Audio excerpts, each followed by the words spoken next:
Okay, thank you. I'm so pleased to be here. This is our fourth meeting this week. We've done 3 others in a little south of here. And, you get those phone calls every now and then. Congratulations, you have won a Caribbean cruise. Oh, yeah. In my case, it was congratulations, you have won an all-expenses-paid trip across Southern Ontario. So what could be better? I'm quite happy to be here. As David said, I work in the Winnipeg office. And we know that there are thousands of people all across Canada, like you folks, who are working very hard, bring passion and diligence to the work of fundraising for the Foodgrains Bank. But I don't get the privilege of meeting people very often. So I'm really glad to get a chance to be here in your church and hear all the folks or meet the folks from other churches as well and hear about the projects that you're contributing to. Now I'm going to tell you a bit about my side of the operation. As David said, I work in public policy. So out of the entire Foodgrains Bank budget, just imagine those big pie charts that I didn't draw on the screen. Out of the entire budget, we spend about 2/3 of all of our budget on food assistance. So that's the kind of stuff that Caleb was talking about. Providing food directly to people in crisis situations. Food or vouchers. We're even moving to providing cash, knowing that where we can guarantee that they'll be using that cash for food. So that's about 2/3 of our entire budget. About 25% of the budget is spent on agriculture projects. So this is trying to help people improve their own farming, improve their own food production.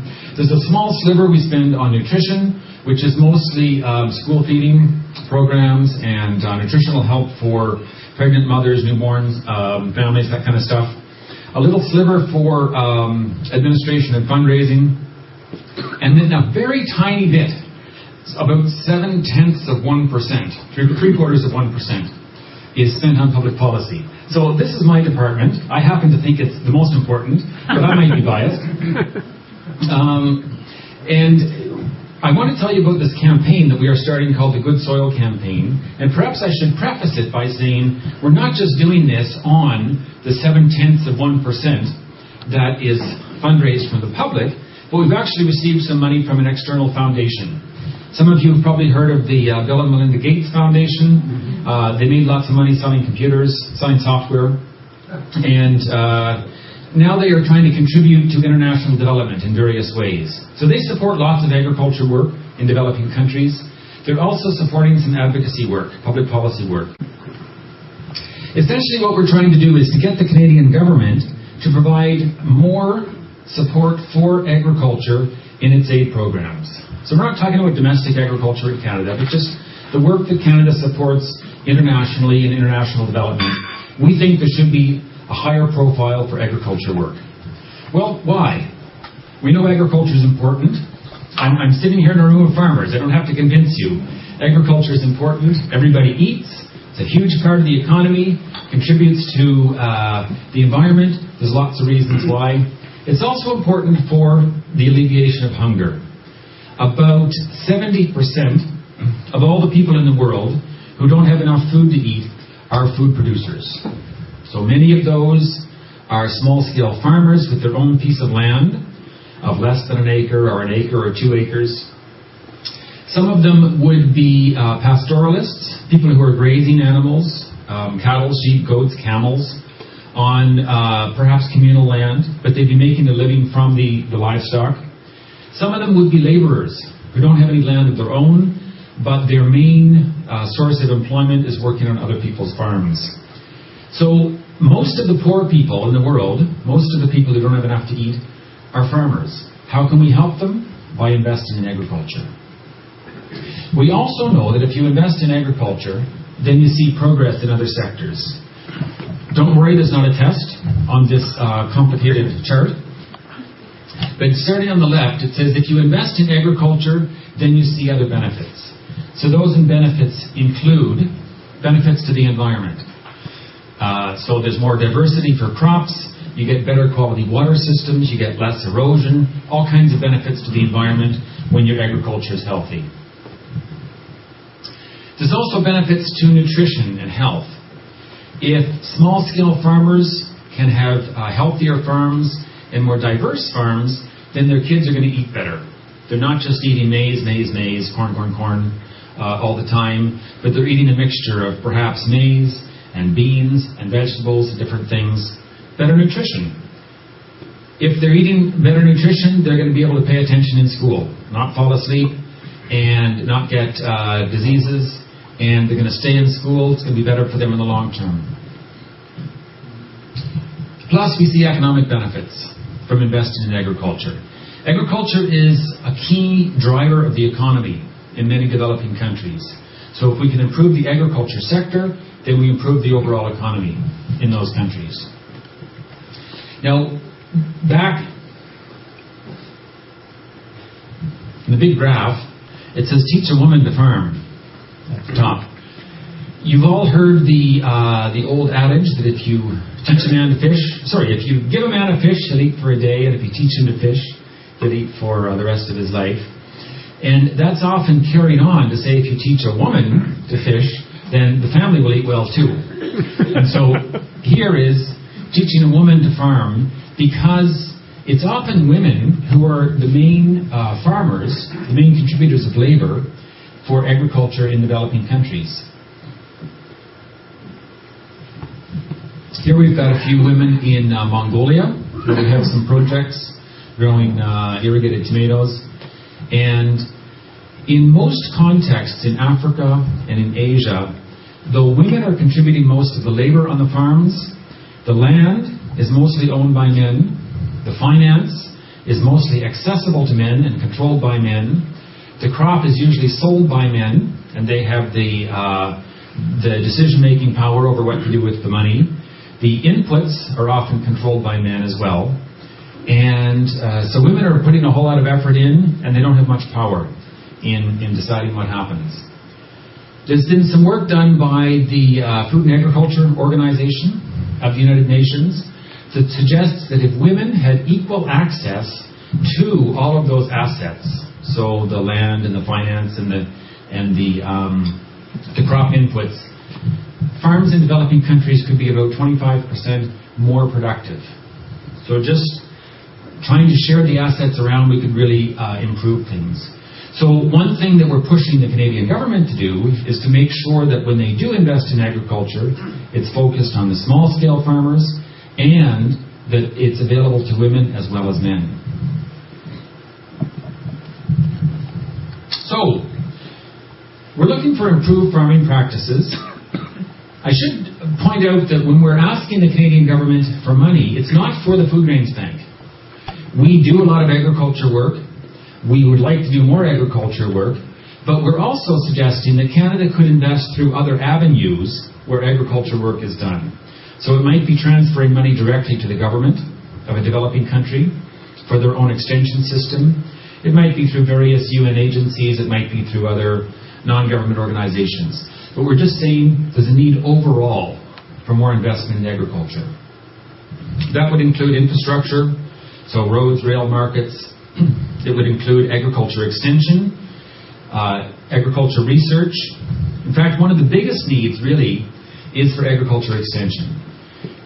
You guys, I'm sure, are quite familiar with the ag extension system here in Canada. I used to work for OMAF, Ministry of Agriculture, near London. I was there. I was a crop specialist there for about 9 years, until the Harris years, and then I lost my job when lots of people were laid off. But we do have an agriculture extension system in Canada where farmers can receive support to learn the latest farming techniques. That is very bare bones, if it exists at all, in developing countries. Often what little exists is targeted to the big farmers, the people with hundreds of acres. The people with just 1 or 2 acres have almost no support whatsoever. And yet with very little support, they can often improve their techniques, improve their yields, improve their environmental impact. Just one quick example is from a visit to Zambia earlier this year. I was looking at some Foodgrains Bank projects on the ground, and I met one particular family, mom, dad, 2 kids. They had something like 5 acres of land, and they said, we used to have to plant pretty much all the land in corn in order to get enough food just for our family for the year. It was quite poor land. Yields were very poor. So the whole property that they owned just to get corn, and that left nothing over for any rotation crops, for any vegetables, for anything to sell. Through the Foodgrains Bank's partner in that context, we introduced conservation farming. So now they are just digging individual planting holes instead of plowing with oxen. They're putting mulch on the soil to keep the moisture in. They put manure in every planting hole, so that's precision location of your fertilizer. And they do crop rotation, which helps with nutrient management. Now they said on 1/4 of an acre, we can grow enough food for our family, enough maize. The rest of the land is now available for other crops. There is some cash crops in the area. Some farmers grow cotton, make money on that, vegetables, whatever else. But it's really reduced their need for labor. It's increased the productivity of the land. It's opened up more opportunities for them. Besides that, they used to have to keep the kids out of school for quite a bit of the year in order to do weeding on this big field. Now with the small field and a different technique, a lot of the farm labor happens essentially during their summer vacation, so the kids still do some work on the farm, but they can spend a lot more time in school, and so their future is better off. So that's one particular case from Zambia. There's a lot of different examples in different countries. Things change based on the crop, the soil, the weather, whatever's going on. But we're always trying to figure out what's most appropriate for each context. And so the work of the Foodgrains Bank and the work of lots of other agencies that support agriculture can really help farmers to improve their yields, their productivity, their livelihoods. But there's more support needed for it. So, if we look at what's Canada done, Canada really has been a global leader in terms of investing in agriculture in the past. In 2009, the Prime Minister went to a G8 summit and he said, we're going to double our investment in agriculture, and they did. And we wrote them some nice letters that said, thanks, you're doing a great job. The strategy that they announced at that time had 3 pillars. So 1 was agriculture, 2 was food assistance, 3 was nutrition work. So that was 2009. That strong funding for all 3 pillars continued up until about 2011, 2012. Since then, support for food assistance remains very strong. Support for nutrition remains very strong. Support for agriculture, not so. We see here, this is looking at the percentage of agriculture within Canada's overall aid budget. So 2009, 2010, it really peaked. That was around $400 million for that year. Since then, it's fallen off quite dramatically, and we're concerned because we say we need Canada to support agriculture in order to reduce poverty.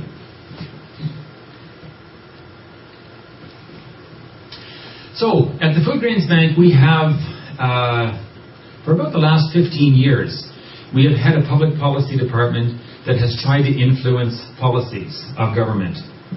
Our main target is the federal government in Ottawa. So we have lots of dialogue with them. And my main travel from Winnipeg is not to developing countries. My main travel is back and forth to Ottawa, meeting with politicians, meeting with bureaucrats, and meeting with coalitions of other organizations. I lost my thought for a moment. Main travel. Yes, my main travel is back and forth to Ottawa.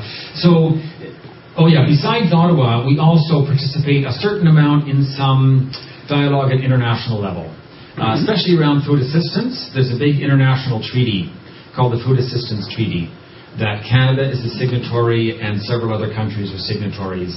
And we are able to sit at the table with those signatories and talk about food assistance. So that's international level, but most of it's really targeted to the government in Ottawa. So this is a meeting from a couple of years ago when some of our volunteers and staff and board members met with MPs in Ottawa. We organized a whole day called Parliament Hill Day. We set up meetings with about 30 or 35 members of parliament from all the different parties. And we had small groups like this go and meet with individual MPs and talk about the Foodgrains Bank work. I think we confused them because each of our delegations went in to meet the MP and they started off by saying, thank you. Thank you for supporting the Foodgrains Bank for 30 years. It was on our 30th anniversary. Because the Foodgrains Bank has received funding from the federal government for our work. You guys talk about the match. So that matched funding has been coming for 30 years.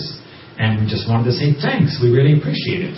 And to tell them a little bit more about who the Foodgrains Bank is and what we do. Some MPs know, but lots don't. So MPs are quite accustomed to people coming in and meeting them. And in most cases, people come because they want something.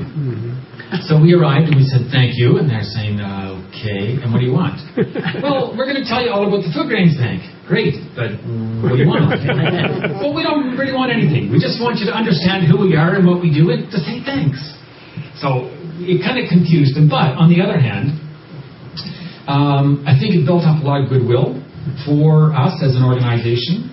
The MPs who did not know us previously now know something about the Foodgrains Bank and have a good feeling about the Foodgrains Bank, partly because they understand what we do, partly because there was lots of volunteers, just people like yourselves who came in and said, I'm in your riding and I think this is very important. And they're going, a voter. So the fact that we could mobilize quite a few voters to go and talk to MPs made a difference to them. Is that the committee that's going to get the money from the Bill Gates Foundation? Nope. Nope, that's not the same. So, why is it that we, as an organization, do advocacy work or public policy work? And why is it that we encourage our supporters like yourselves to do that? 3 reasons. First is, we are called as Christians to speak on behalf of those who can't speak for themselves. In many churches, every Sunday, as part of your service, you will have something called intercessory prayer. Intercessory prayer is not, please God help me, it's please God help somebody else. Help somebody else who is in an unfortunate situation. Keep those people in mind. Advocacy is a bit like that. It's the political side of intercessory prayer, because we are going to the government not to say we want more money for the Foodgrains Bank, but we're saying we want Canada to support somebody else who needs help. So it's part of our Christian tradition. If you look in the Old Testament, lots of kings were open to helping the unfortunate because somebody intervened. Jesus himself spoke on behalf of lots of the outcasts in his society and said, we need to care for these people as well. It's also our privilege as Canadians. We live in a country where our government is not only willing to hear from us, but in many cases happy to hear from us and curious of what we want, what we have to say, and what's important to us. So most MPs are quite open to hearing from constituents about their interests and what's important to them. That's especially true when there's an election coming up, which we expect in the next year. So there'll be lots of opportunities to provide messages to MPs. The other reason that we encourage people to do advocacy is because it works. And here's a couple of examples from our own history in the Foodgrains Bank. One is the work on financing for climate change, and the other is the work of Untying food aid. In 2010, Canada and most of the other countries in the world met together at Copenhagen, Denmark, to talk about how to deal with climate change. And most of those countries committed to providing some financing to developing countries to help them deal with climate change. Part of it was to go towards adaptation, helping people adapt. Part of it was to go towards helping them reduce their carbon footprint. In the very initial stages, Canada had announced a dollar figure but no specifics on how they were going to use that. And so we started working, and this is mostly a colleague of mine named Carol Thiessen, who was doing a lot of research on this. She started working on researching how much do we think Canada should put towards adaptation, and which particular funds, which particular avenues would be most effective. And through working with, dialoguing with bureaucrats directly, and working through coalitions and doing research projects, and also writing, mobilizing constituency to write to MPs, we were quite successful over the next couple of years on increasing the amount of funding that was going towards adaptation. I think the increase was around $6 million. So in the total amount that was committed, $6 million is relatively small, but yet for most of us, $6 million is quite a lot of money. So we were quite happy that we were able to mobilize extra resources towards adaptation. The story of Untying Food Aid is one that, Chris, I guess you alluded to when you were just doing your introduction of how good it is that we're able to buy food locally instead of shipping it from Canada.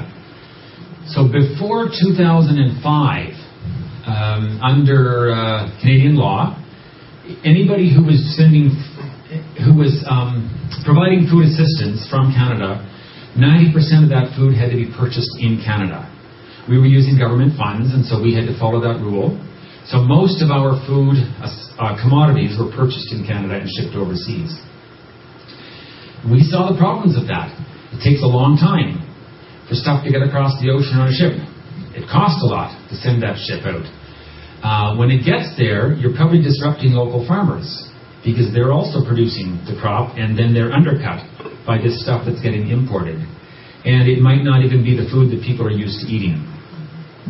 So we started to do research. We started talking with the government about Untying Food Aid. There was some interest on behalf of the bureaucrats. They said this will never work politically because the farmers will vote it down. Farmers really appreciate this purchase of food aid within Canada. Then we went talking to farmers.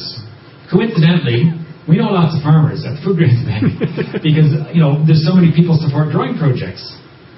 And so a bunch of farmers, both individuals and representatives from some of the big farm organizations, went hand in hand with us to speak to parliamentary committees. And the farmers themselves said, we think you should untie food aid. And eventually, there was a two-step process, but 2005 and 2009, they took actions, or 2008, I think the second one. They took actions and untied food aid 100%. So now all of the food that we use can be sourced in the same country or in the same region. It doesn't have to be shipped from Canada. And that was a big success for us. It's made a big difference, mostly in time of delivery. We are often responding to emergency situations, responding to crisis situations. Time is of the essence. If it takes 3 months for a ship of food to get there, people die in the interim if they don't have that food. If we can get the food there in a matter of a couple of weeks, then that's saving lives.